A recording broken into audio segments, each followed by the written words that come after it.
Buenas noches. De verdad es muy sorprendente y muy animador ver esta cantidad de hombres aquí un jueves a las 7:30 de la noche. Si a ustedes les pasa lo mismo que a mí, no quisieran estar aquí en este momento. El día empezó muy temprano, un día largo, un día pesado. A esta hora ya se siente el cansancio, ¿verdad? Pero en medio del cansancio tenemos oportunidades como esta, gracias a Dios que todavía existe la libertad en medio nuestro, en nuestra cultura, en nuestra sociedad, para sentarnos juntos, abrir la escritura, pensar, conversar sobre estos temas. Alguien me dijo, pero si ayer fue la reunión de mujeres, ¿no debió haber sido ese el tema para ellas? Busco un hombre. Y voy a tratar de demostrarles en la siguiente hora y media más o menos de que no, de que ese es un tema para nosotros.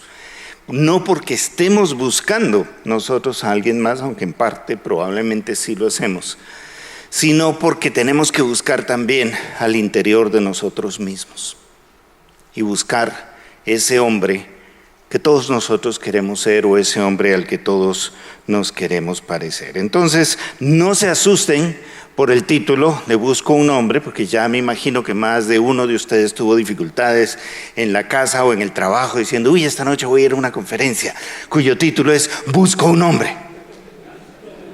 Uy, hermano, qué moderno, qué actualizado que está usted. No se asusten, tranquilos que por ahí no va la cosa. Entonces, si empezamos con la presentación de PowerPoint, al principio hay una figura, ahí está. Este es un antiguo filósofo griego y lo que tiene en la mano, para aquellos de ustedes que no han ido al oftalmólogo o al optometrista recientemente y no disciernen, lo que tiene en la mano es una linterna, una vela, una lucecita en todo caso. Su nombre era Diógenes y vivió en la ciudad de Sinope, en Grecia. Y se hizo famoso porque era un filósofo que le gustaba atacar lo convencional. El tipo era un viejo cascarrabias completo, una mezcla entre cínico y estoico, y se paseaba por las calles de la ciudad con su linternita. Él vivía en un viejo tonel de esos donde se guarda el vino, solamente acompañado de un perro, andaba desnudo por las calles porque quería ser lo más genuino posible, una cantidad de locuras. Y una de sus locuras geniales, era andar con esta linterna por las calles, de día y de noche andaba con la linterna prendida y se la arrimaba a la cara de cuanto hombre se le pasara. Y decía, busco un hombre. Pásame la siguiente, creo que es, ahí está. Busco un hombre y solo veo escombros. Busco un hombre y solo veo escombros.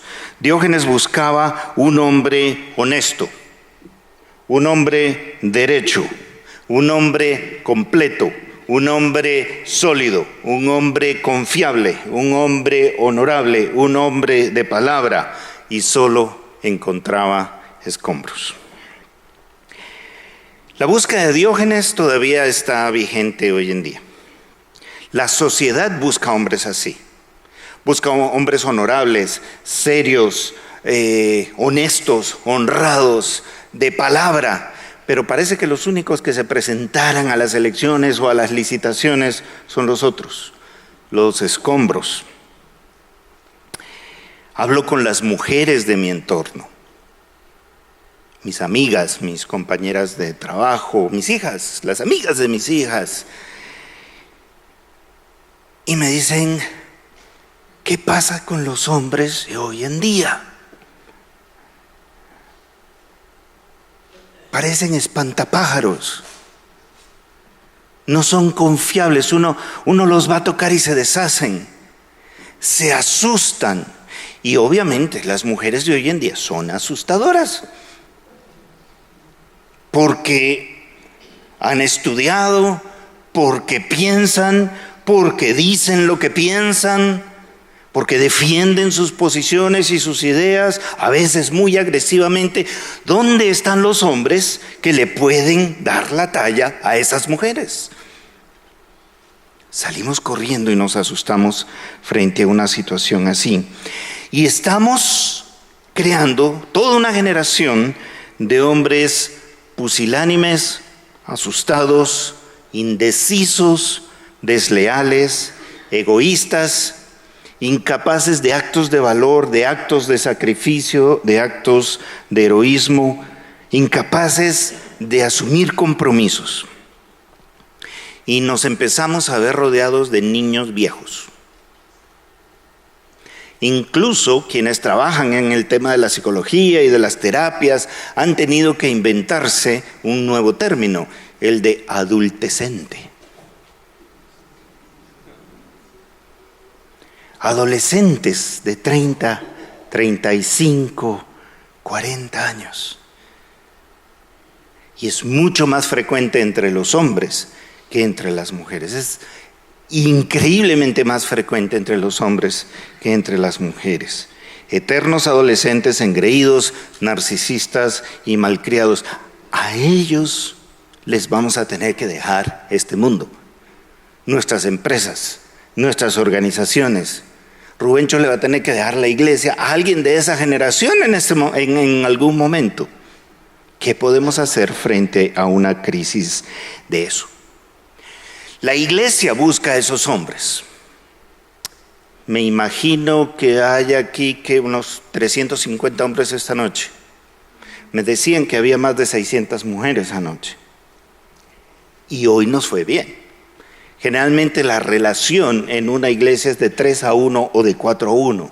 De las mujeres que vienen, se comprometen, la meten toda. Y después nos quejamos de que lo gobiernan todo. Claro. Si le dejamos la casa para que la gobierne, le dejamos la iglesia para que la gobierne, le estamos dejando todo para que la gobierne, no tenemos derecho a quejarnos después de que lo dirigen todo. Lo más grave es que no es solamente la sociedad la que busca un hombre, no es solamente la iglesia la que busca un hombre, no solamente son nuestras hermanas y nuestras hijas las que buscan un hombre. Esa frase, busco un hombre, corre adentro de nuestras mentes y aún de nuestro corazón. Uno de mis trabajos, uno de mis ministerios, una de las cosas en las que yo estoy metido es de retiros para hombres, de afirmación de la masculinidad, de búsqueda de una definición de masculinidad dentro de los parámetros de la cosmovisión cristiana. Y tengo la oportunidad de sentarme a conversar con muchos hombres y a escuchar sus historias.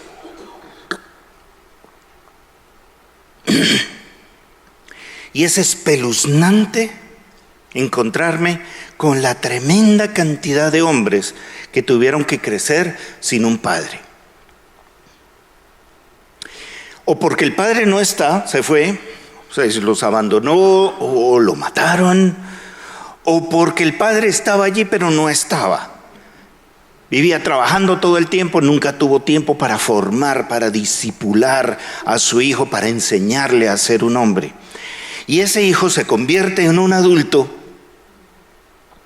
y ha pasado toda su vida buscando un hombre, buscando a ese papá.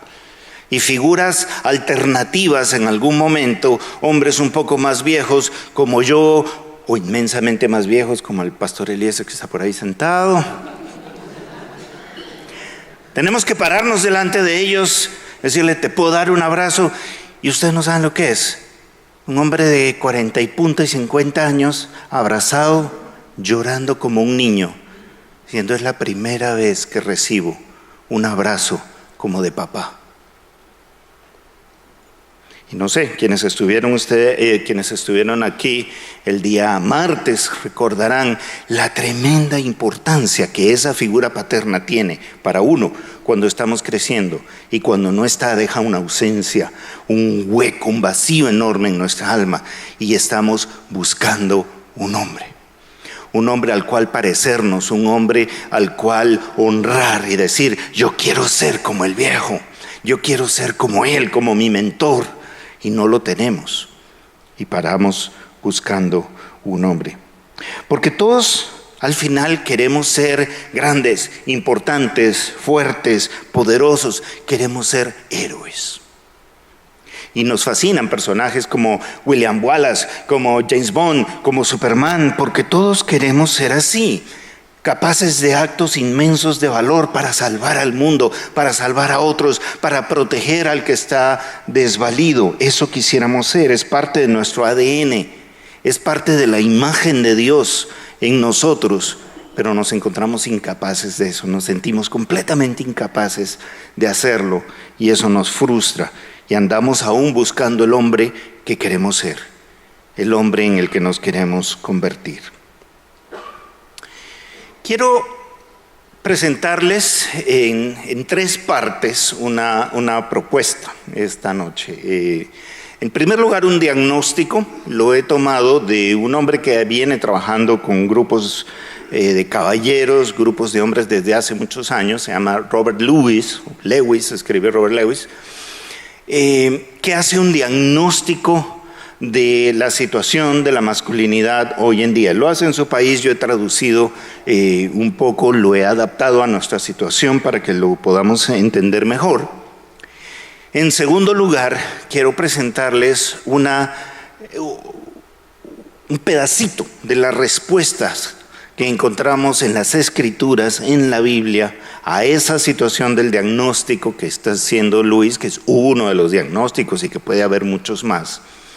Y por último, en tercer lugar, presentarles una propuesta de uno de los elementos de la imagen de Dios que ha puesto en nosotros, los hombres, los varones, y que podemos nosotros abrazar para elevarnos a la posición y al lugar en el que deberíamos estar, para responderle a esta sociedad, para responder a la iglesia, para responderle a la cultura desde nuestra condición de hombres. Entonces empecemos con el diagnóstico de Lewis y las presuposiciones sobre las que él se basa en su estudio después de haber entrevistado a miles de hombres y de haber recogido sus historias. Y él lo que describe es que la masculinidad hoy en día se encuentra en un estado de confusión. Básicamente, el diagnóstico es eso. Los hombres estamos confundidos. La gran mayoría, no se aplica por supuesto a todos, no todos los elementos del diagnóstico se aplican a todos nosotros. Pero tratemos de ver en qué encaja y en qué no encaja nuestra propia experiencia personal con este diagnóstico que él hace. Entonces, ese primer punto, la primera presuposición es que la masculinidad se encuentra en un estado de confusión. Y esto no aplica solamente a los jóvenes, porque cuando uno es joven, cuando uno es un adolescente, cuando uno está recién saliendo de la adolescencia, por supuesto que está confundido.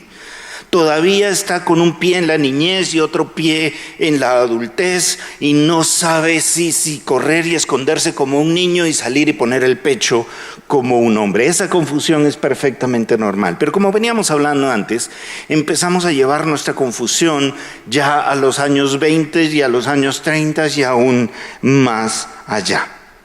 Hombres de todas las edades andan por allí sin saber qué se espera de ellos. Para nuestros antepasados, incluso antes de la época del pastor Eliezer, era mucho más fácil porque sabían que se esperaba de ellos que se levantaran, salieran de la cueva, encontraran un mamut, lo mataran y lo trajeran para comérselo. Y que se quedara en la cueva, en la puerta de la cueva, por si acaso pasaba por ahí un tigre diente de sable o alguna cosa y tenía que defender a su familia de esas fieras. Eso era lo que se esperaba de ellos y ellos cumplían con su deber o morían en el intento. Probablemente más morían en el intento que cumplían con su deber. Pero por lo menos sabía qué era lo que se esperaba de ellos, sabían cuáles eran las expectativas que habían sobre ellos. Pero hoy en día vivimos en una época, gracias a la atmósfera esta pseudo-intelectual del posmodernismo, vivimos en una época en la que todo es nebuloso, todo es relativo, todo depende de. no hay verdades, no hay límites, no hay nada establecido, todo se va haciendo en el camino. Y para nosotros los hombres, los varones, es muy difícil trabajar así. Nosotros necesitamos reglas establecidas, necesitamos límites y necesitamos roles también establecidos para poder cumplir y responderlos a ellos. Entonces, no es raro que la mayoría de nosotros, los hombres, vayamos por ahí con problemas de identidad que se traducen en no sé quién soy, y con problemas de propósito, no sé qué hago aquí. Y si no sé ni quién soy, ni qué hago aquí, estoy parado en arenas movedizas. Y al hablar con los hombres que se atreven a reconocer esa confusión, descubrimos que está compuesta de varias cosas. En primer lugar, hay una decepción con la vida. Para muchos hombres, a medida que envejecen, la vida se va haciendo demasiado pesada. Y la aparente alegría despreocupada de la juventud se va convirtiendo en carga bajo el peso de la responsabilidad. Y es una de las características de este adultecente. Le corre a la responsabilidad. No la soporta, no la aguanta. Encuentra un trabajo y existe la posibilidad de ir ascendiendo en el trabajo, de ir asumiendo cada vez más responsabilidad, y lo deja. Y se corre al siguiente trabajo y al de más allá, y lo toma y lo deja, y lo toma y lo deja, y lo toma y la deja, para que nunca le toque asumir una responsabilidad muy grande. Se enamora y quiere recibir los beneficios de una relación con una mujer sin asumir los compromisos necesarios con esa mujer. Y entonces él está feliz con 12 años de noviazgo. Y ella le dice, ¿qué hubo pues? ¿Y para cuándo? ¿Para cuándo qué? No estamos bien así.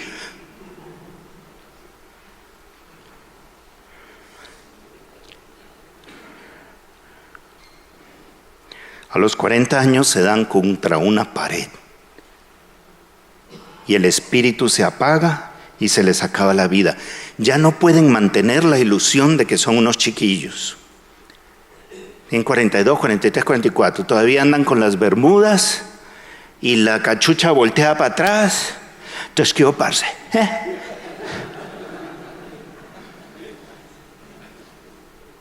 Tratando de mantener la ilusión de que todavía es el chiquillo que se para en la esquina del barrio a no hacer nada. Pero se le hace insoportable mezclarse con sus contemporáneos que sí crecieron, que sí maduraron y que ya a esas alturas están empezando a cosechar algunos de los frutos de su madurez. Una familia. No, hermano, yo que voy a ir a salir con mis amigos de antes, ya todos están casados con chinos. Difícil, ¿no? Ya todos ellos han logrado algo en el desarrollo de su carrera, en el desarrollo de su empresa, de su carrera académica, de lo que fuera. Y tú, no, yo estoy ahí contemplando, a ver, que todavía estoy como en un tiempo de reflexión. Desde que salió el bachillerato hace 25 años anda en un tiempo de reflexión. Pero no desarrolló, no creció, y ya no es un chiquillo, ya no puede mantener la ilusión de chiquillo, y siente que la vida se le pasó.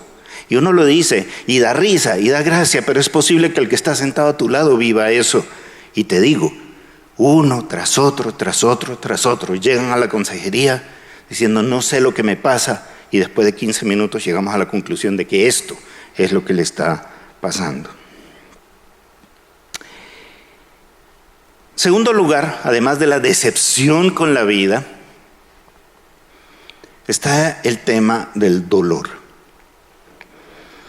Y este es otro tema que los hombres no hemos sabido resolver. No sabemos cómo hablar de eso, no sabemos cómo enfrentarlo, no sabemos cómo manejarlo.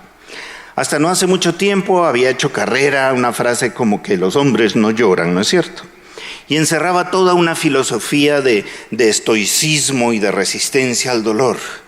Entonces, uy, ¿qué pasó, hijito? ¿Te aporreaste? No. y trague saliva porque no voy a demostrar que me duele. O viene el amigo y lo enfrenta, le mete el golpe. No me dolió. Pero no me dolió.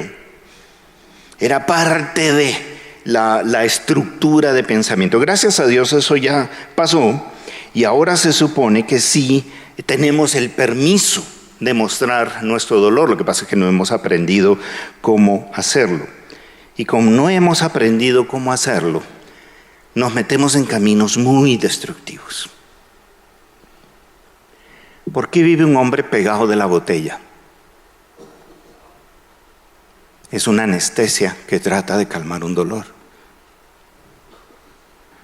¿Por qué vive un hombre de rumba en rumba, en rumba en rumba? Porque el sonido ensordecedor de la rumba que lo rodea trata de que acalle la voz de su corazón adolorido. Buscamos una y mil maneras de calmar y de acallar el dolor que en últimas lo único que hace es empeorarlo. Si hiciéramos una encuesta en este momento entre ustedes, sería impresionante el porcentaje de hombres aquí, en este auditorio, que vienen de hogares donde hubo maltrato, donde hubo abuso, donde hubo abandono del padre, abandono de la madre, abandono de ambos, que desde chiquiticos fueron de una familia en otra hasta que se aburrían y los botaban, los echaban, hogares del bienestar familiar, quién sabe. Eso genera dolores muy profundos, reales, legítimos, verdaderos. Otros han llegado a un punto en la vida en la que lo único que pueden hacer, si hacen un inventario de lo que ha sido su vida hasta este momento, es una larga lista de fracasos. En los estudios que nunca terminaron, rodando de trabajo en trabajo y nunca encontrando uno que fuera satisfactorio, un trabajo que uno dijera, esto es lo que yo siempre he querido hacer. Con familias que nunca empezaron o que familias que se les destrozaron, 1, 2 y 3 divorcios encima, con unas relaciones espantosas con sus hijos, fracaso tras fracaso tras fracaso. Y eso ha mellado profundamente en el centro de su alma masculina. Porque ustedes recuerdan, veníamos hablando de esto en días anteriores, ¿cuál es el temor más grande del hombre? El temor al fracaso. El temor a no poder. Entonces un hombre que mira atrás en su historia y ve que todo es una hilera de fracasos, duda aún de su condición de hombre. A muchos se les han muerto los sueños, las grandes expectativas que tenían para su vida, no, ya no son posibles. Ya pasé la edad, ya tengo una carga familiar, ya eso no puede ser, ya eso se murió y eso duele. ¿Con quién hablamos de eso? ¿A quién le decimos, esto me duele? ¿A quién le decimos, yo tengo cargada mi alma por esto? ¿Con quién hablamos de estas cosas? No nos damos el permiso, ¿verdad? En tercer lugar, el tercer componente de esta confusión nuestra, que no sabemos qué hacer con nosotros mismos, es la soledad, un tercer gran enemigo de nosotros. Y los hombres somos muy gregarios. A los hombres nos gusta andar en grupo, nos gusta tener la gallada, donde sentirnos apreciados, donde sentirnos aceptados. Y por eso es que los hombres, a pesar de que llegamos a la época de la madurez, todavía nos gusta jugar. Y esa es una de las cosas que hace que ellas nos miren así como con incomprensión, como con incredulidad. Tan viejo y todavía pensando en jugar. Y sí, nos gusta jugar. Y nos ponemos la pantaloneta el fin de semana. ¿Dónde vas? Me voy a jugar con los muchachos. Estás en edad de jubilación y todavía estás saliendo a jugar con los muchachos. Y así somos. Y eso es verdad, nos gusta estar en grupo. El problema está en que la tecnología está poniéndonos cada vez más en contacto unos con otros, pero atentando cada vez más contra la posibilidad de establecer intimidad unos con otros. Porque la intimidad, la del amigo íntimo, la del amigo del alma, el amigo del corazón, requiere tiempo. Y hoy nadie tiene tiempo. Requiere quietud. ¿Y quién de ustedes cultiva la quietud? Requiere lentitud para desarrollarse, y la lentitud nos vuelve locos. Apretamos un botón, la computadora no responde y seguimos apretando porque se está demorando mucho. ¿Cómo puede tomar 35 milisegundos para cambiarme la pantalla? Este trasto está viejo. Y nos desespera esa lentitud.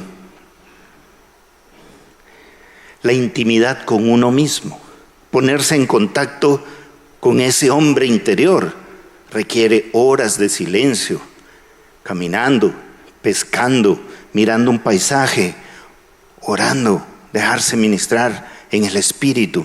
¿Quién tiene tiempo para eso? ¿Quién tiene la calma para eso? Y si quieren un ejemplo perfecto de cómo la tecnología atenta contra la intimidad,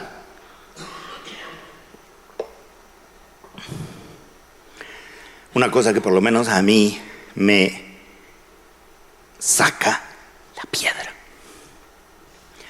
Estoy con mi amigo, no nos vemos desde hace rato, empezamos a hablar. ¿Y cómo estás? ¿Y cómo está tu vida? ¿Y qué con tus hijos? ¿Y con la esposa? ¿Y qué hubo de tus planes que me habías hablado el otro día? Y entonces yo empiezo a abrirle mi corazón y tal, y mi amigo que está allí, a 2 metros de mí, en vez de mirarme a los ojos y prestarme atención, ¿qué dijiste? Así. Un momentico. Ya, ¿y qué? ¿Qué? Vete al carajo, hermano, yo ya no te digo nada. Tú y tu aparatico, bien puedan. Y no les voy a preguntar cuántos de ustedes son adictos a esa vaina. No pueden dejar pasar 2, 3 minuticos sin estarla revisando. Claro, yo sé que algunos de ustedes son el secretario general de las Naciones Unidas y el asistente personal de Barack Obama y son absolutamente imprescindibles. Yo sé, yo entiendo. Pero todos. Esa no la creo. Podemos tener 1000 contactos en una red social, Twitter, Facebook, cualquiera de esas, y no tener un amigo.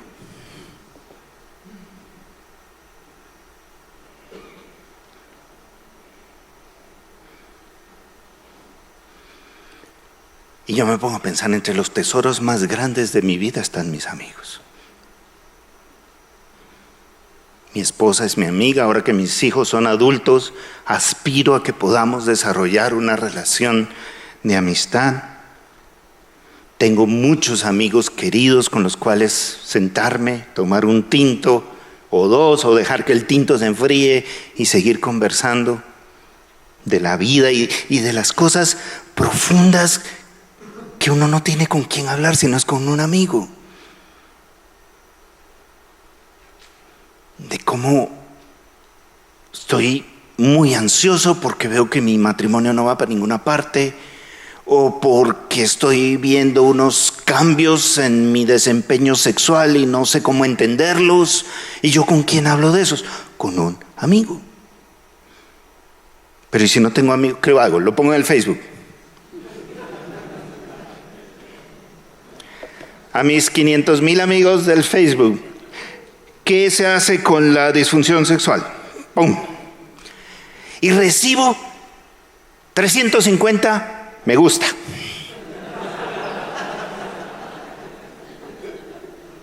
¿Qué hago con eso? ¿De qué me sirve? ¿Con quién establecí un contacto de simpatía? ¿Con quién establecí un contacto de decir tú no estás solo? ¿Con quién? Con nadie.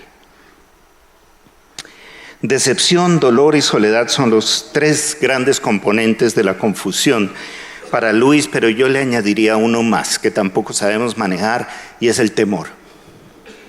Y así como a los hombres se les exigió durante mucho tiempo que escondieran el dolor, también se nos exigió que escondiéramos el temor, porque ser inmune al temor era como un sinónimo de ser hombre, ¿verdad? Pero en realidad, sentir temor es normal, es parte de nuestra humanidad. El único que no siente temor es el psicópata, el enfermo mental. La diferencia entre un valiente y un cobarde no está en que el valiente no siente temor. La diferencia está en que al cobarde el temor le dicta qué hacer. El temor le dice: tienes miedo a enfrentarte, huye. Mientras que al valiente hace lo que tiene que hacer a pesar de su temor. Hablen ustedes con cualquier militar y pregúntele si en una acción armada no siente miedo, y te va a decir que claro que siente miedo. Pero él hace aquello que sabe que tiene que hacer. Hace aquello que lo entrenaron para hacer a pesar de su temor. Esa es la diferencia entre un valiente y un cobarde.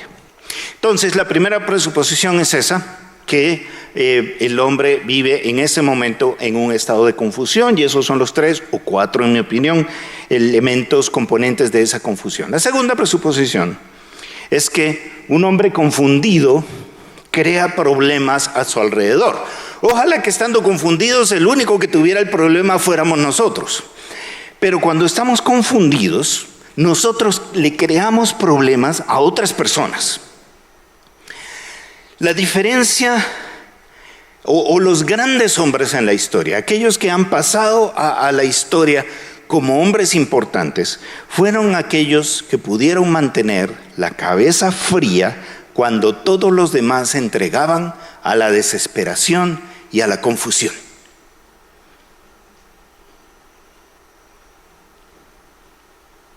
Cuando todos los demás se entregaban a la confusión, él pudo mantener la cabeza fría.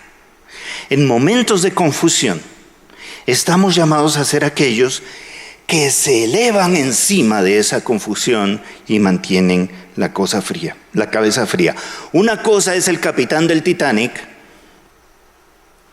Se produce la tragedia y hasta el final estuvo dándole órdenes a sus hombres para tratar de salvar la mayor cantidad de sus pasajeros y de la tripulación posible, y se hundió con su barco. Una cosa es el capitán del Titanic, otra cosa es el capitán del Costa Concordia. ¿Se acuerdan? Hace un par de años. Tipo fue el primero en salir pitado.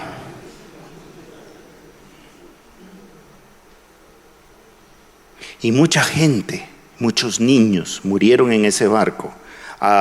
Que el barco ni siquiera se hundió, se la dio.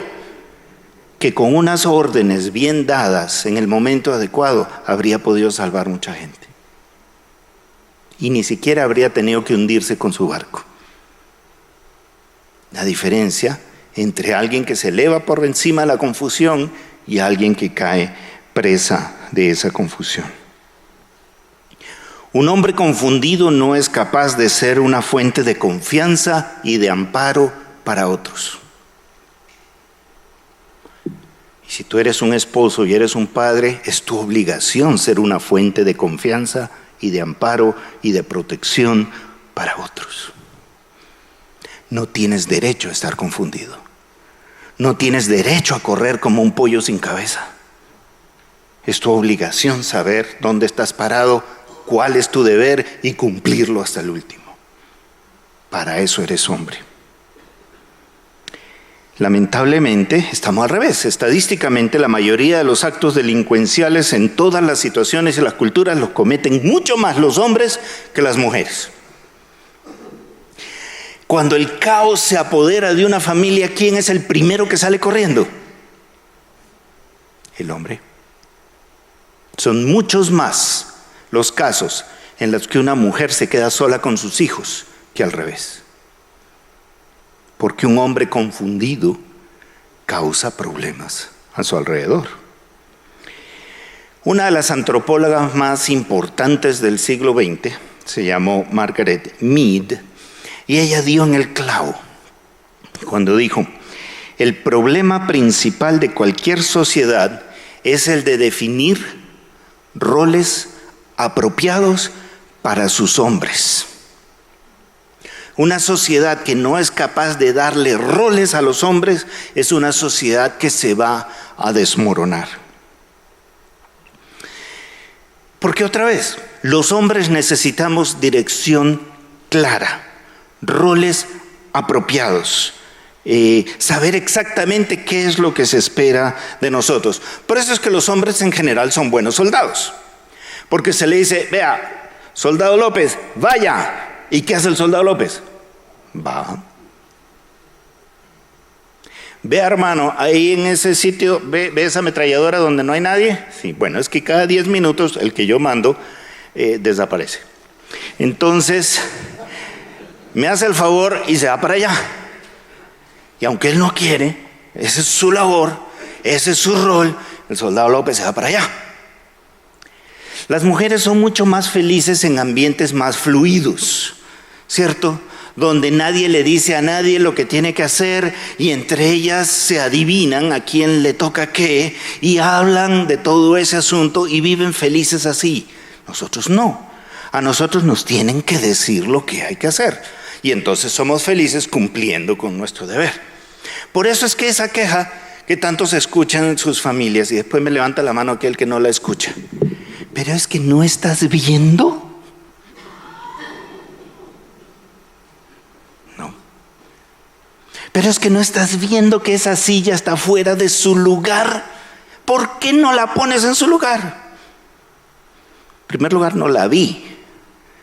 En segundo lugar, si la vi, se me pasó por acá, yo no me di cuenta. Ahora, si tú me dices: por favor, pon la silla en su lugar, yo voy y la pongo. Pero si estás esperando que yo adivine, ¿sabes qué? No voy a adivinar. Ni se me va a ocurrir. Porque necesitamos saber exactamente qué esperan de nosotros. ¿Cómo serían nuestras relaciones de pareja si las novias y las esposas nos dijeran exactamente qué esperan de nosotros? Sería una maravilla, ¿cierto? Pues yo no. Esperan que nosotros adivinemos. Y primero se enfría el infierno antes de que adivinemos. Ni se nos cruza por acá. ¿Por qué? Porque necesitamos las cosas claritas y cuadriculadas. ¿Que somos demasiado simples? Pues probablemente sí. Entonces, sin roles, andamos sin saber qué hacer. Aburridos.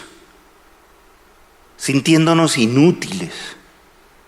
Y claro, el rol principal de proveedor ya no es nuestro, porque vivimos en un estado económico tal que ya no es suficiente un salario para sostener a una familia. Se necesitan los dos salarios, entonces el hombre y la mujer salen a conseguir, a proveer para la casa. El hombre ya no es el proveedor, es un proveedor. Y muchas veces el proveedor secundario. Ya no somos nosotros los que nos paramos en la puerta de la cueva para defendernos del tigre diente de sable. No, eso lo ha asumido el Estado. Entonces el Estado tiene policía, tiene ejército, tiene otros cuerpos que a veces no sirven para defendernos de quienes tienen que defendernos, pero nosotros no podemos tomar esa defensa en nuestras manos. No podemos andar armados, pegando tiros por todos lados. Entonces ya no somos el proveedor, ya no somos el defensor. ¿Qué somos? ¿Qué hacemos? Y estamos perdidos. Sin roles definidos, sin tareas específicas, en un mundo donde la fuerza y la agresividad masculina son mal vistas, no sabemos qué hacer, porque eso es lo único que tenemos. Entonces nos sentimos desubicados y reaccionamos mal. Un hombre que utiliza su fuerza y su agresividad desde la confusión, desde el no saber ni quién es ni qué hace aquí, se vuelve un hombre abusivo, prepotente, un matón. El que le pega a la mujer, el que mantiene asustados a los hijos, una fiera. Un hombre que sabe quién es, cuál es su propósito en este mundo. Va a saber que su fuerza y su agresividad están allí para convertirlo en un héroe, para proteger al necesitado, al desvalido, al que está siendo sometido a una injusticia. Esa es la diferencia entre saber dónde estamos parados o vivir confundidos. En tercer lugar, un hombre confundido se conforma con poco.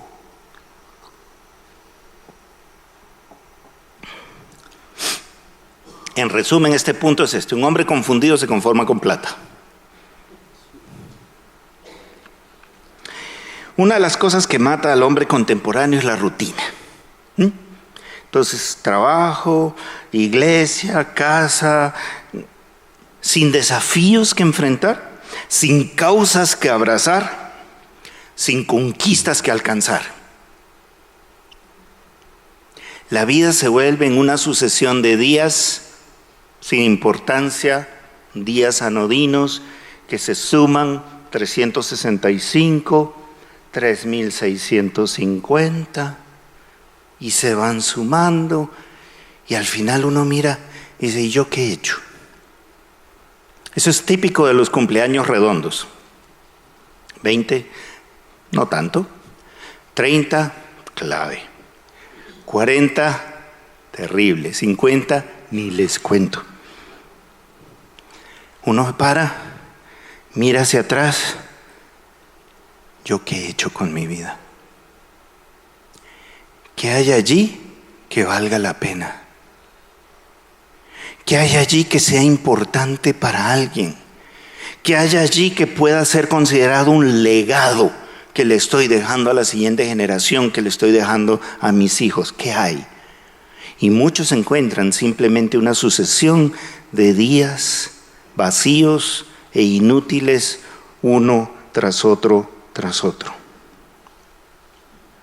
Y se dan cuenta de que como hombres confundidos, creyeron que la vida se trata de un apartamento, de un carro, de una cuenta bancaria bien gorda y una mujer de calendario, o al revés, una cuenta de calendario y una mujer bien gorda. Terminan con las cosas al revés.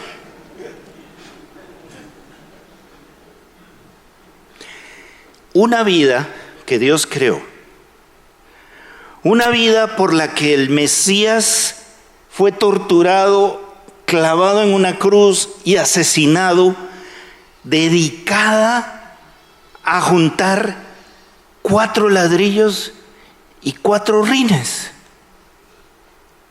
¡Qué tragedia! ¡Qué desgracia!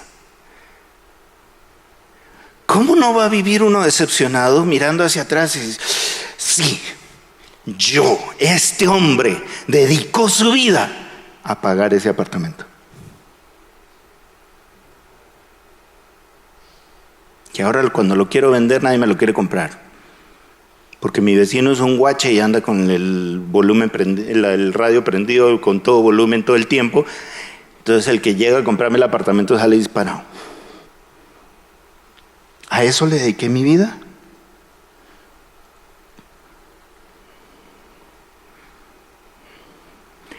¿Con qué poco se conforma un hombre que no sabe quién es ni para qué está aquí?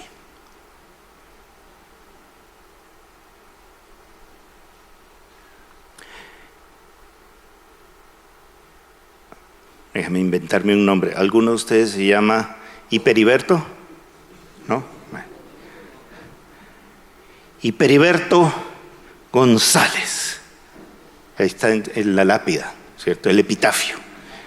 Hiperiberto González vivió intensamente y logró pagar su R9 y casi pagó el apartamento.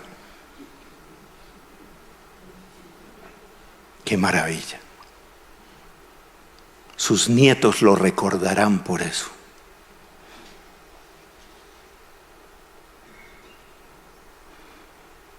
Qué vida tan pobre, ¿no? Y de una u otra manera, con pequeñas variaciones, la gran mayoría de nosotros está embarcado en ese gran proyecto. Esa es su gran cruzada. Esa es su gran aspiración en la vida. Y lo peor de todo es que se dan cuenta que lo que realmente vale lo sacrificaron en el altar de los 4 ladrillos y las 4 llantas. Y dicen, no, es que esto yo lo he hecho por mi familia. Venga, muchachos, vamos a celebrar que ya pagué la última cuota del apartamento. Muchachos, se largaron.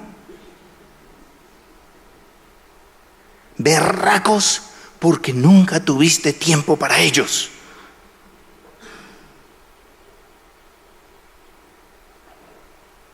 Mi papá no sabe quién soy. Mi papá no sabe que me duele. Yo creo que él ni sabe que existo. Ustedes no saben lo que es escuchar a un adolescente. Es que mi papá trabaja como un berraco, o sea, a las 5 de la mañana llega a las 11 de la noche y los fines de semana trabaja como una bestia. Nunca me ha acompañado a un partido de fútbol. No sabe qué materias he reprobado.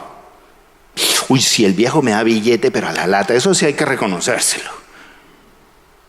Pero yo regalaría todo ese billete porque él supiera quién soy. No, pero mi hijo, ¿por qué es tan rebelde? Vení, sentate, conversemos. ¿Cuál conversemos? Durante 18 años no me has dirigido la palabra y ahora quieres que converse contigo. No jodas, papá.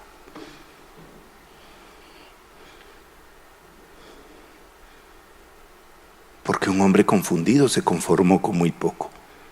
Le dedicó la vida a lo que no valía la pena. Chino, ¿no quieren saber nada conmigo? Bueno, pues váyanse a ustedes también. Mujer, nos quedamos tú y yo solos, ¿cierto? Vieja. Se largó. O anda por ahí enfurruñada porque la dejamos marchitarse los últimos 25, 30 años sin prestarle atención. Pero si yo esto todo lo hice por ti. Por ti.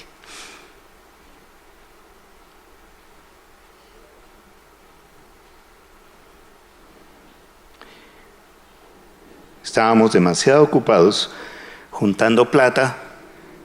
Se fue la salud, se fue la juventud, se fueron nuestros seres queridos y no hay una segunda oportunidad. Otra vez, tener un hombre al frente, a veces venerablemente mayor que uno, llorando como un niño, diciendo, si solamente tuviera la oportunidad de volver a decidir a qué le daba importancia en mi vida. Por supuesto que el dinero es importante, todos necesitamos recursos, hay que pagar salud, hay que pagar educación, un estilo de vida para nuestros hijos, eso no lo puede negar nadie, sería muy estúpido, ¿cierto? Pero ¿no creen que es más importante conocer a la mujer con la que vamos a vivir hasta que seamos viejos y cultivar nuestra relación con ella? Recordarle cada cierto tiempo, porque ella necesita que se lo recordemos, que la amamos, que la necesitamos, que ella es importante para nosotros. ¿No creen que es más importante cultivar una relación con los hijos que haga que podamos esperar que cuando ellos hagan sus vidas, de tiempo en tiempo nos den una llamadita? Nos digan, Cucho, ¿tenés un tiempo para un tinto? ¡Qué hermosura! ¡Qué delicia! Pero para eso tuvimos que invertir antes. Tuvimos que pasar tiempo con ellos, darles de comer y bañarlos cuando estaban chiquitos, sacarlos a andar en bicicleta, enseñarles a patear una pelota. ¿Quién sabe? Todo lo que uno hace con un hijo. Durante todos esos años, dedicarle tiempo a ellos para que después ellos quieran dedicarnos tiempo a nosotros también. Pero más allá de solamente el núcleo de nuestra propia familia, ¿no creen que vale la pena encontrar un rincón en el mundo en el cual dedicar tiempo, esfuerzo, habilidades, capacidades, experiencia, recursos financieros, lo que sea, para ayudar a otros, para consolar al que sufre, para enseñar al que no sabe, para acompañar al que está solo. Tuve hambre y no me diste de comer, tuve sed, no me diste de beber, estuve preso, no me fuiste a visitar, estuve enfermo y me dejaste ahí botado. Ese es el reclamo de Cristo a hombres que están demasiado ocupados. El hombre bien puesto sueña con el cielo y pelea por él. El hombre confundido se conforma con basura. Número 4.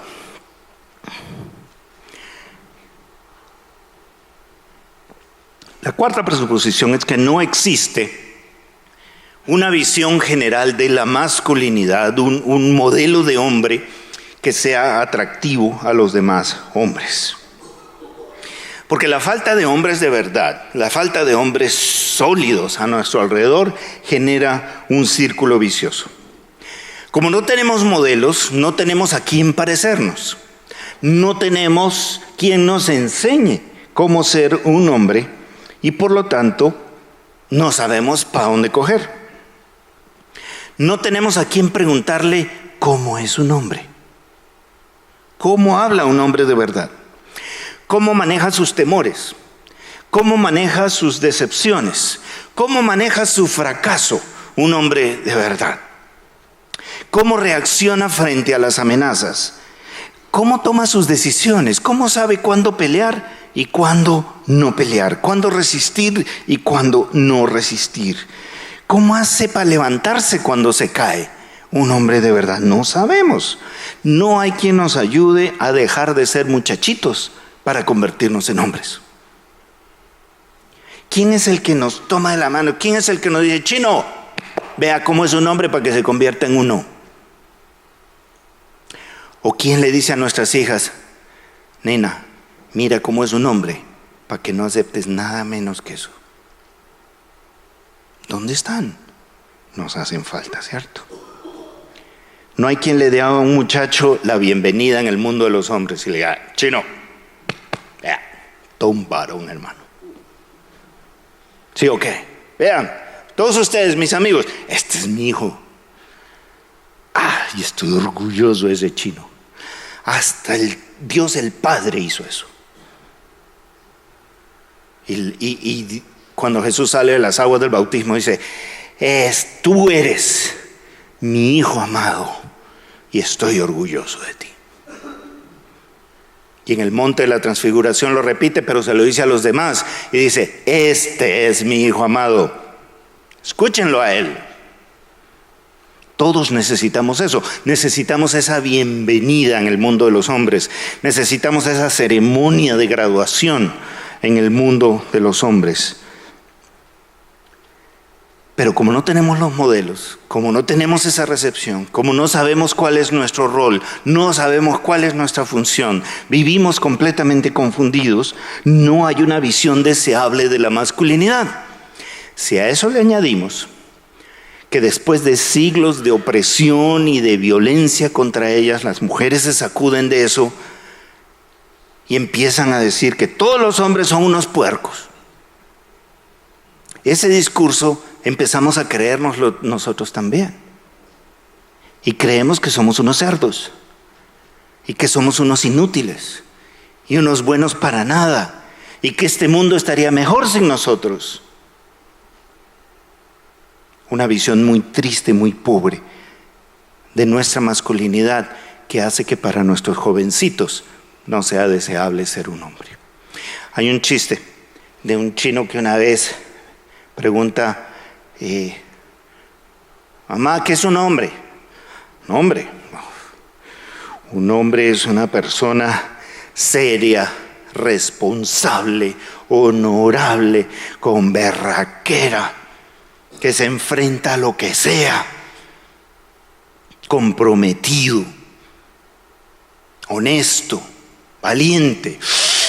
Uy, mamá, cuando sea grande yo quiero ser hombre como tú.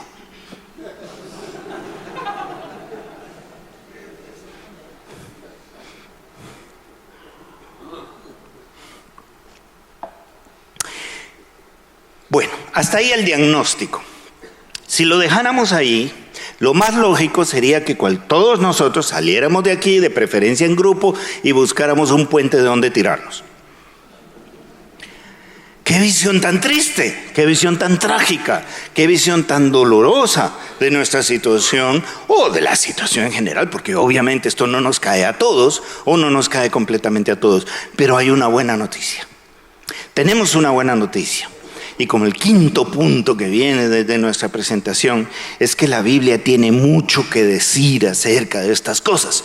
No estamos solos, no estamos condenados a vivir en confusión toda la vida.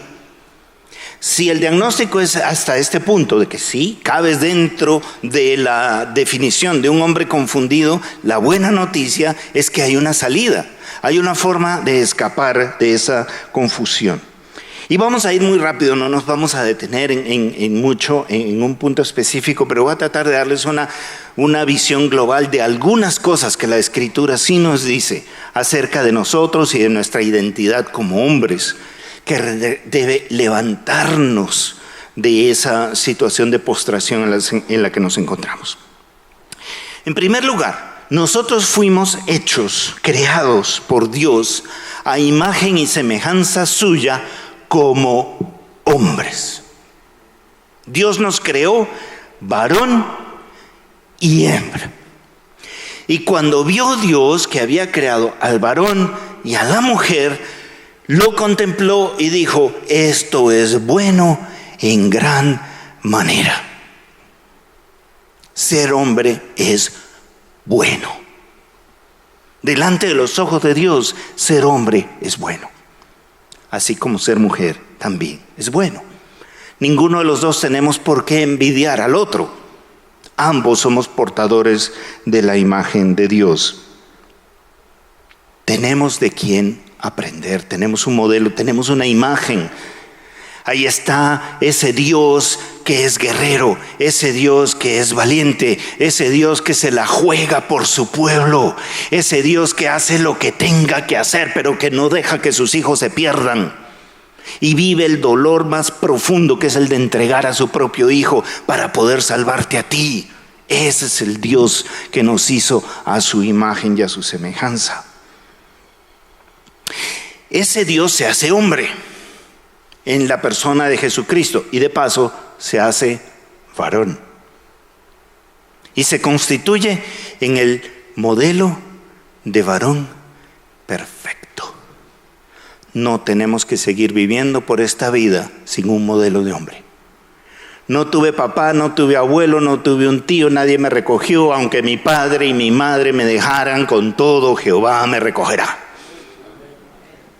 Y si no tuve un modelo de hombre, ahí está Cristo, el modelo de varón perfecto, diciéndome: vea, chino, como es un hombre, paréscase a mí.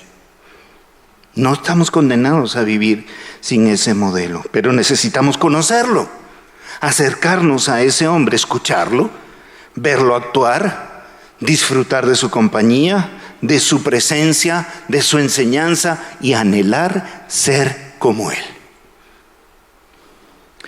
Ahora, ojo, no estoy hablando de las caricaturas de Jesús, como ese hombrecito medio afeminado. Dios te ama. Sonríe, Dios te ama. Claro que Dios te ama. Por supuesto que Dios te ama. Pero estamos hablando de un hombre que al mismo tiempo que era el Cordero de Dios que quita el pecado del mundo y que enmudeció en mano de quienes lo sacrificaban, también estamos hablando de alguien que al mismo tiempo fue el León de Judá, el que se paraba delante de quienes gobernaban en ese tiempo, de quienes manejaban, tenían la sartén por el mango y les decía: hipócritas, sepulcros blanqueados.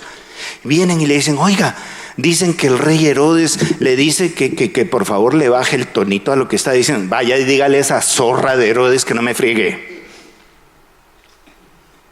Y que coge y trenza un látigo y no le dice: ¿sabe qué, señores mercaderes del templo? Por favor, si fueran tan amables en el amor de Jesús, yo les pido que se retiren. Nada. Los cogió a látigo, les tumbó las mesas y los sacó de allí, porque han convertido la casa de mi padre en guarida de ladrones. cualquier parecido con la vida real es pura coincidencia. La casa de mi padre también está convertida en guarida de ladrones hoy en día. Y si no, siempre, hermano.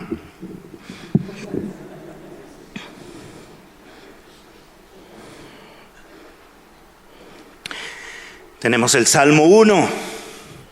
Bendito el varón que no estuvo en consejo de malos. Tenemos el capítulo 2 de Malaquías. Tenemos el personaje del rey David, tan inadecuado como un simple ser humano. Mentiroso, adúltero, asesino, rebelde, pero que se decía que su corazón era un corazón acorde al corazón de Dios, dispuesto a humillarse y a buscar al Señor.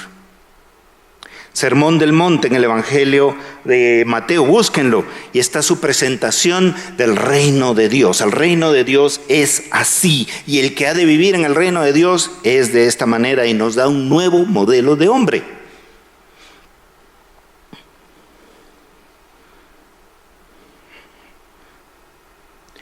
¿Cómo cambian los apóstoles antes y después de que el Espíritu Santo viene sobre ellos? Pedro niega al Señor 3 veces, muerto del miedo. El Espíritu Santo viene sobre él y desde ese momento se convierte en un tigre que predica el Evangelio, cueste lo que cueste, hasta el momento en que llega a su propia crucifixión. ¿Es el mismo Pedro? Sí y no. Es el mismo tipo, pero la diferencia entre tener al Espíritu Santo o no tener al Espíritu Santo con él. Colosenses nos habla de la tenacidad que se necesita en ese proceso continuo de desechar el hombre viejo, con todas sus limitaciones y con todas sus taras y sus estupideces y su confusión, para vestirse del hombre nuevo en Jesucristo, una y otra vez, intentando todas las veces que sea necesario, levantándose todas las veces que se haya caído por la gracia de Dios en Cristo Jesús. Los anhelos naturales del hombre de aventura, de batalla, de la búsqueda por la belleza son legitimados por la Escritura. Para eso fuimos creados. Esa no es una vida de confusión. Esa no es una vida de limitarse al día a día. Esa no es una vida de conformarse con poco.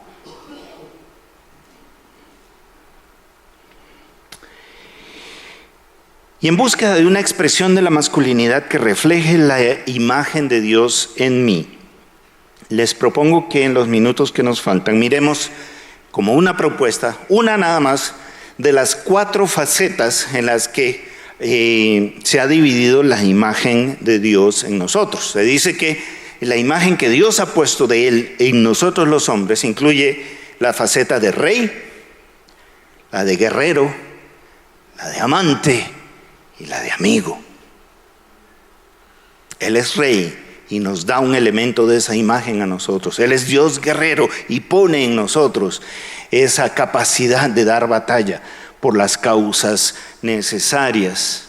Él es un amante y habla con su pueblo como si fuera su esposa, y la iglesia está definida en la Escritura como la esposa de Cristo, y todo lo que Él hace por ella, por salvarla, por limpiarla, por hermosearla, por embellecerla, por dignificarla. Y Dios que se presenta como amigo, el que camina conmigo, el que me escucha, el que me comprende, el que va a donde haya que ir para ministrarme. Entonces miremos esa faceta de rey por unos minutos para ver de qué manera podemos nosotros apropiarnos de ella y empezar a entender quiénes somos y qué hacemos en este mundo, para salir de esa confusión que nos agobia, de esa confusión que nos hace seres problemáticos para aquellos que nos rodean. Dios es rey, el rey del universo. Cristo es rey. Su dominio es eterno. Y por eso hay un primer nivel de la imagen de Dios como rey que es un nivel que nosotros no podemos alcanzar, es más, ni siquiera lo podemos entender. No entendemos el universo, ni la inmensidad de él, ni del cosmos, y de todas las dimensiones que lo componen, mucho menos vamos a entender o comprender cómo es su dominio de eterno, absoluto, imposible de desafiar, imposible de siquiera imaginar en toda su extensión. Hay una dimensión de soberanía de ese rey que nosotros no podemos alcanzar con nuestro intelecto, que nosotros no podemos entender. Hay un segundo nivel de la soberanía de Dios que Él comparte con nosotros, los seres humanos. Es suya, pero la delega y la comparte con nosotros. A nosotros, a ambos géneros, se nos entregó la creación para que señoreásemos sobre ella. Somos mayordomos de la creación. Como si la pareja humana, el hombre y la mujer, los dos géneros humanos, fuéramos como los virreyes de Dios sobre este pedazo de la creación que llamamos planeta Tierra. De esa manera, en la sociedad, en la industria, la política, la ciencia, tanto las mujeres como los hombres podemos alcanzar posiciones en las que debemos reinar. Hay reyes y reinas de países, hay presidentes y presidentas, primeros ministros, primeras ministras y así sucesivamente, presidentes de poderes públicos, legisladores, magistrados, y eso es bueno. Presidentes y directores de bancos, industrias, grupos comerciales y económicos, etc. Estamos llamados a reinar. En el tercer nivel ya entramos en aguas un poquito más profundas y controversiales. Ya es un poquito más difícil, porque nos genera diferencia y distancia entre las dos mitades del género humano. Sea como fuere, lo que yo leo en la Biblia es que en esa asociación de hombre y mujer que constituye un matrimonio, una familia, la cabeza es el hombre. El que está llamado a ser el rey en ese lugar, en esa familia, en esa casa, es el hombre. Por ahí ya algunos de ustedes empiezan a inflarse y una sonrisa se les dibuja en el rostro y dice: "Ay, yo me voy a conseguir este video y se lo voy a mostrar a mi mujer para que vea. El pastor dice que yo soy el rey aquí". Bueno, disfruta eso por un momentico.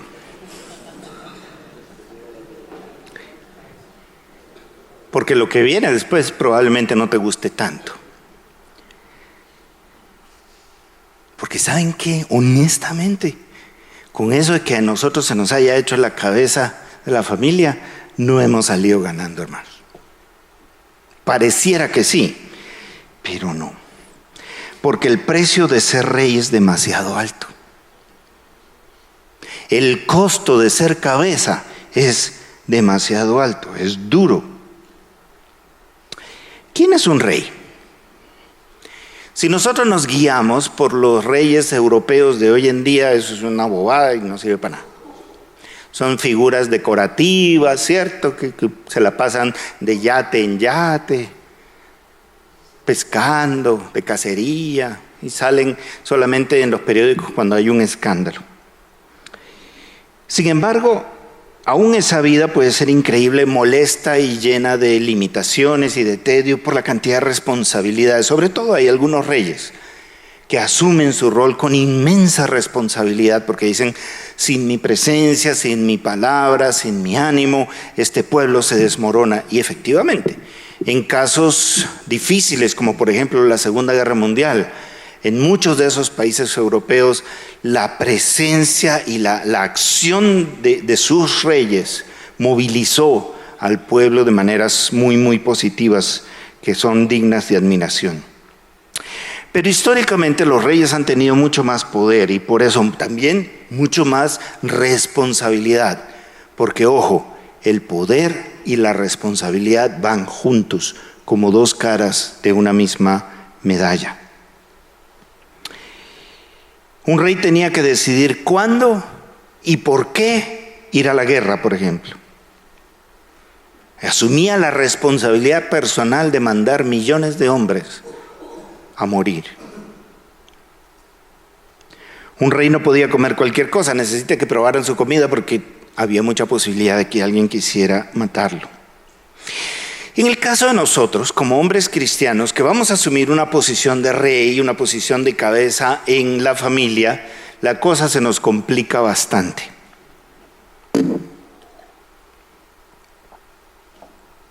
Porque retenemos todas las responsabilidades de un rey, todas las demandas, pero con un modelo muy particular de rey y de cabeza. Un rey, por ejemplo, debe tener un sentido de obligación y de compromiso muy alto. Un rey no puede ser uno de esos hombres confundidos que le huyen a los compromisos y a las responsabilidades. Un rey asume su rol. Debe ser capaz de anteponer siempre el bien de aquellos que están bajo su gobierno. Ellos primero, antes que yo. No es para mí lo mejor, no es para mí que me sirvan. Nuestro rey mayor dijo: yo vine a servir, no a ser servido. Y nos dice: paréscanse a mí, hagan como yo hago. Un rey debe tener convicciones muy fuertes y convicciones muy profundas, y eso no es fácil. Por ejemplo, en una familia es el rey el que establece el nivel económico de la familia. Y a nosotros se nos ha metido en la cabeza que mientras más alto el nivel económico, mejor. Pero como estábamos viendo hace unos minutos, eso no necesariamente es así, porque a veces para alcanzar un nivel económico más alto tenemos que sacrificar cosas demasiado valiosas. No cabe la posibilidad de bajarle la demanda a la producción económica para poder liberar tiempo y recursos para profundizar nuestras relaciones. Si el rey se equivoca en el establecimiento del estándar económico de una familia, hay una mujer y unos hijos que sufrirán por eso. Y sufrimiento no siempre es escasez.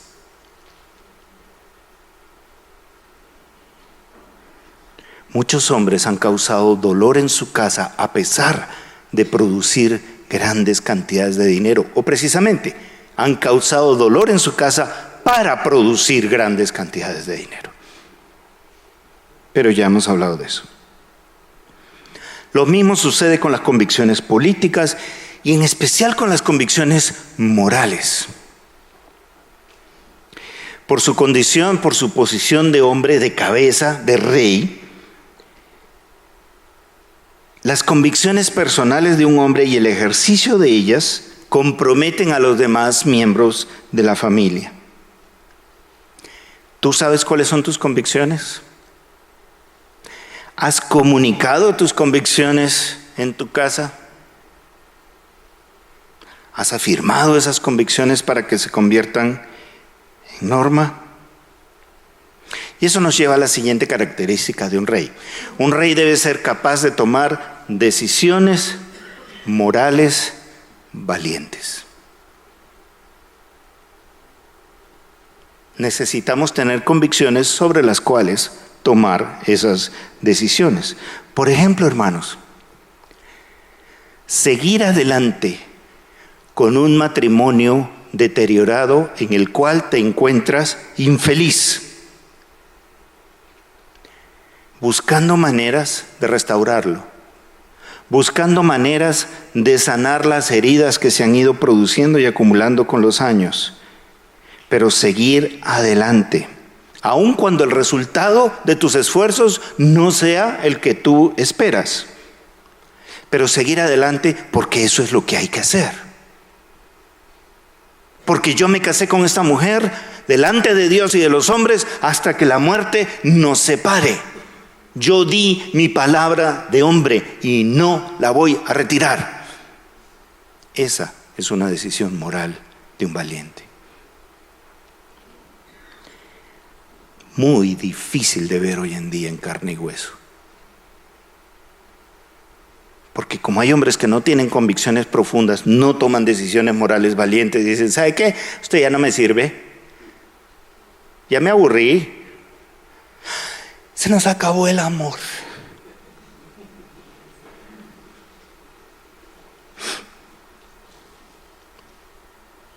Una decisión moral valerosa es abrazar a una hija que ha cometido un error y ahora se ve embarazada, sola y asustada. El cobarde le va a dar plata para que se deshaga del problema y le va a añadir a un pecado un asesinato encima.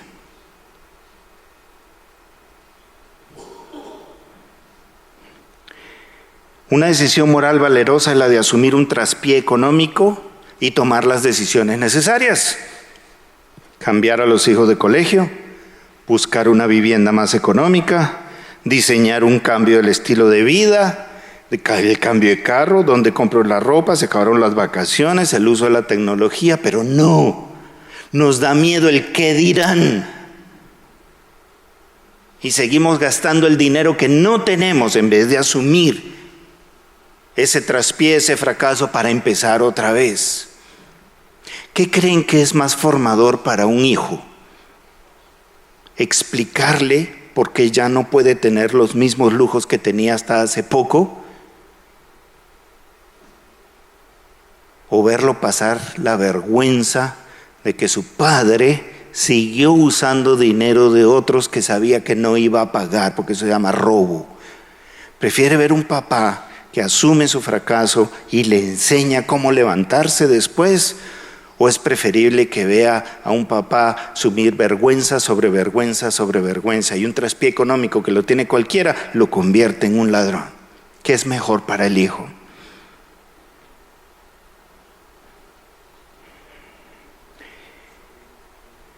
En tercer lugar, otra característica, y otra vez íntimamente ligada a las características anteriores, está el tema de que un rey ejerce liderazgo en justicia.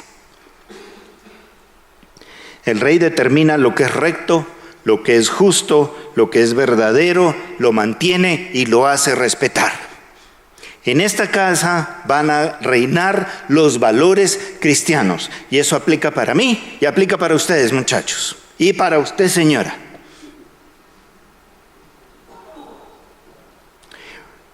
Un rey es el que enseña por prédica y, por ejemplo, cosas como esta.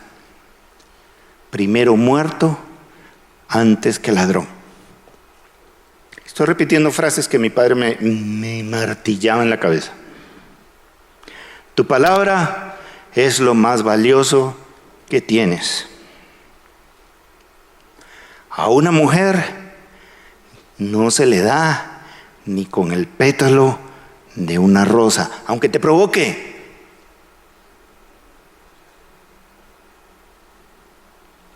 Con ella hasta que la muerte nos separe. ¿Por qué? Porque eso es lo correcto. No es lo que me gusta, no es lo que me hace feliz, no es lo que me conviene, no, pero es lo correcto.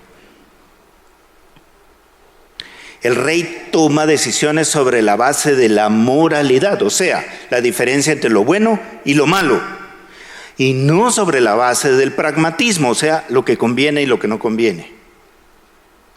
Puede que no te convenga, pero es correcto. Eso es lo que hay que hacer. Salmo 15 nos dice, Señor, ¿quién entrará en tu santuario para adorar? Aquel que ni jurando en daño suyo, ni por eso cambia. ¿Te comprometiste con algo? Después te diste cuenta que no te convenía. Tú cumples tu compromiso.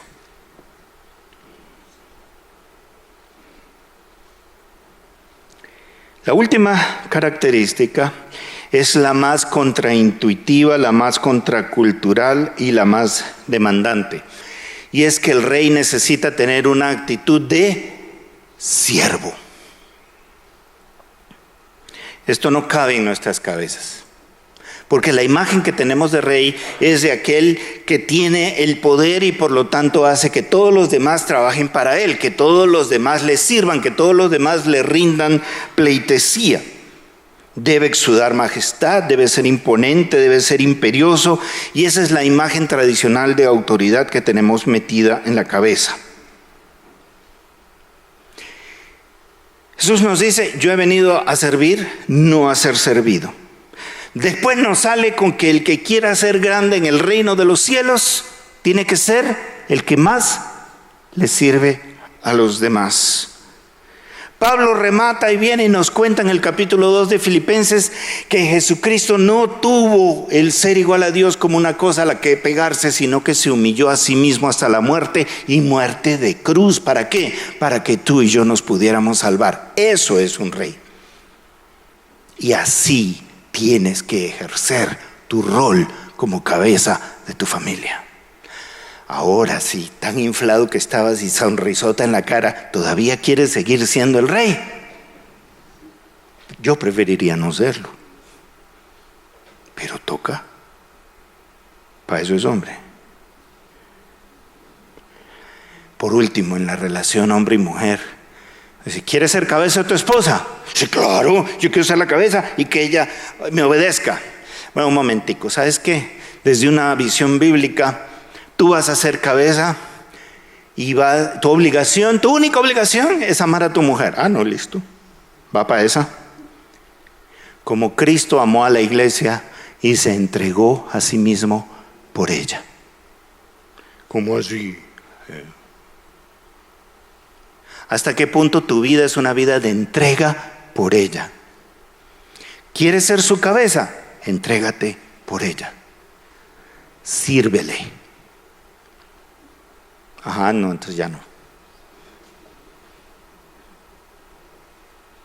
Pero estás llamado a ser rey y ese llamado es irrenunciable. Y se nos acaba el tiempo, pero tendríamos que analizar cómo es un guerrero y qué hace un guerrero. Cómo es un amante y qué hace un amante según el modelo de Dios. Cómo es un amigo y cómo vive un amigo según el modelo de Dios. Díganme si la Biblia no tiene una respuesta a la crisis de confusión de la masculinidad. Lo que pasa, hermanos, es que ser hombre es muy difícil. Es muy demandante. Y por eso puedo entender a los que quieren correrle a eso y prefieren no serlo. Pero sí es posible y es altamente gratificante, pero solamente es posible con el poder de Dios. Solo no puedes. Nunca llegarás a ser lo suficientemente hombre. Solamente el que está en Cristo puede aspirar a alcanzar al modelo de varón perfecto. Y nos pasaremos el resto de la vida intentándolo hasta que lleguemos a su presencia y seamos completamente revestidos de perfección. Pero mientras tanto hay que pelearla, porque para eso es hombre. Les pido que inclinen sus rostros. Voy a pedir que el Señor ministre. Algunas de las cosas que hemos dicho seguramente han despertado incomodidad en algunos, tristeza, decepción, sensación de fracaso. Señor, aquí hay hombres que están aplastados por su fracaso. Tú no nos creaste para eso. Y cómo nos duele fracasar. Cómo nos duele reconocer que estamos confundidos, que somos débiles, irresponsables, incapaces de comprometernos. No somos ese roble debajo del cual nuestra esposa, nuestros hijos se pueden guarecer. No somos refugio, no somos fuente de sabiduría para ellos, de confianza. No estamos criando hijos confiados, fuertes, seguros, dignos. Y eso duele, Señor. Y para los más jóvenes pensar, uy, si esa es la vida, me queda grande. Si eso es ser hombre, perdónenme, pero no quiero. Me da miedo.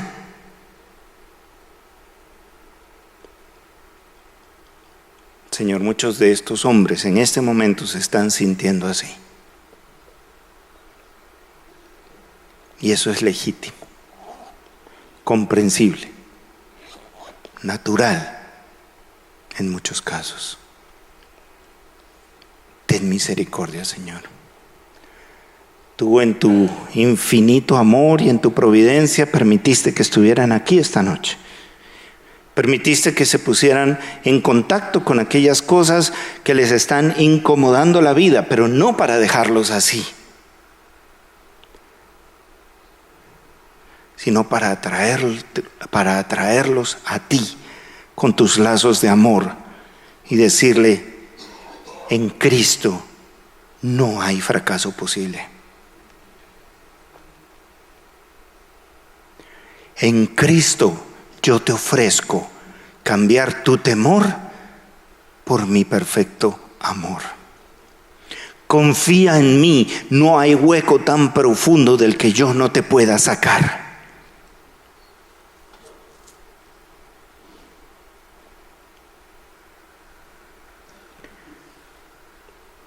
Clama a mí y te responderé y te enseñaré cosas grandes que nunca has conocido.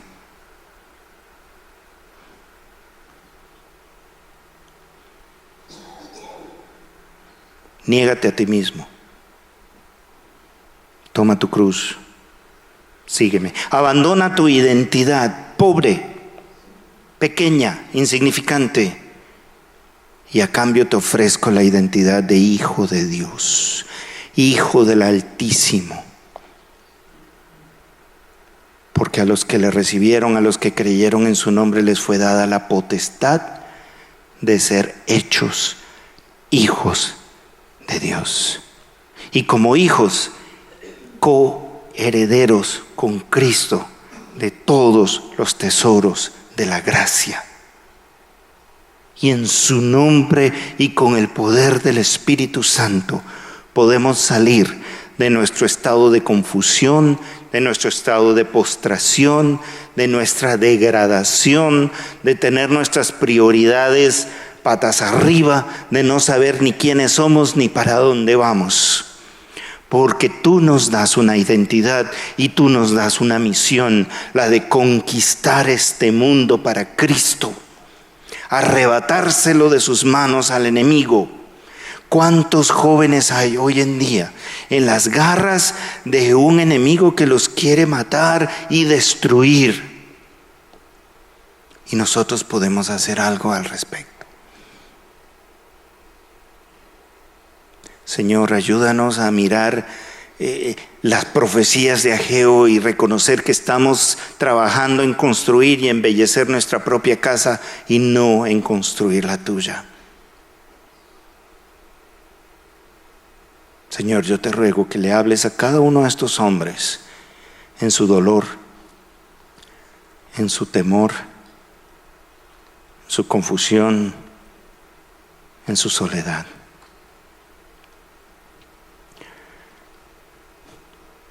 Señor, yo te pido por cada uno de estos reyes. Ay, Señor, ellos no pueden renunciar a esa condición, pero necesitan una valentía que no tienen. Necesitan, Señor, una sabiduría que no nace de su propio corazón. Sin esos elementos, ¿cómo van a reinar? Se van a convertir en tiranos que abusan de aquellos a quienes deben bendecir con su gobierno, en especial en sus casas, Señor, pero también en sus empresas, también en los lugares donde trabajan, donde están llamados a ser reyes como Cristo, siervos, capaces de tomar decisiones morales, valerosas, basadas en convicciones profundas, como las que tú nos das en tu palabra bendita. Señor, la transformación que un hombre necesita para convertirse en quien debe ser es imposible sin ti, sin tu poder, sin tu acción sobrenatural. Y eso es lo que te ruego yo, Señor, que en este momento descienda sobre estos hombres. Que salgan de aquí, Señor, con la profunda decisión de transformarse, de ser transformados por el Espíritu de Dios. de no conformarse a este siglo, sino de transformarse por la renovación de su entendimiento, para que comprueben cuál es la buena voluntad de Dios, buena, agradable y perfecta. Te los encargo en tus manos de gracia y de misericordia, en el nombre de Jesús.